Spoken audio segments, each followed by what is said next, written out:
హైదరాబాద్ ని వణికిస్తున్నాయి Ebola virus. Isolation లో ముగ్గురు ఎబోలా అనుమానిత లక్షణాలు కలిగినటువంటి వ్యక్తులు ఉన్నారు. ఇప్పటికే సూడాన్ నుంచి శంషాబాద్ వచ్చినటువంటి వ్యక్తికి ఎబోలా లక్షణాలు ఉన్నాయి. ప్రాథమిక లక్షణాలతో జూబ్లీ హిల్స్ అపోలో హాస్పిటల్లో మరో ఇద్దరున్నారు. గాంధీ హాస్పిటల్ కి రిఫర్ చేశారు అపోలో వైద్యులు. అయితే గాంధీ హాస్పిటల్లోని ప్రత్యేకమైనటువంటి వార్డులో ముగ్గురికి కూడా చికిత్సను అందిస్తున్నారు.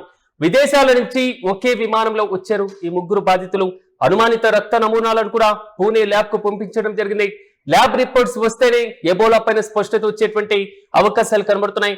ఇప్పటికే ఆఫ్రికా దేశాలు మరి ముఖ్యంగా పలు కీలకమైనటువంటి దేశాల్లో కూడా ఎబోలా వైరస్ ప్రకంపనలు సృష్టిస్తున్నటువంటి వైరం కూడా మనం గమనిస్తున్నాం.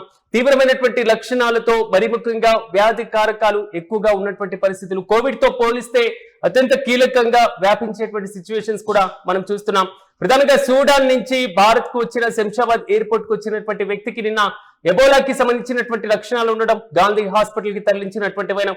తాజాగా మరో ఇద్దరికి ఎబోలా లక్షణాలు ఉన్నట్లుగా అధికారులు గుర్తించారు. అపోలో హాస్పిటల్ నుంచి వీరిద్దరిని కూడా గాంధీ హాస్పిటల్ కి రిఫర్ చేశారు అపోలో వైద్యులు. మరి కాసేపట్లో ఈ ముగ్గురికి ప్రత్యేకమైనటువంటి వార్డులో చికిత్సను అందించబోతున్నారు గాంధీ వైద్యులు.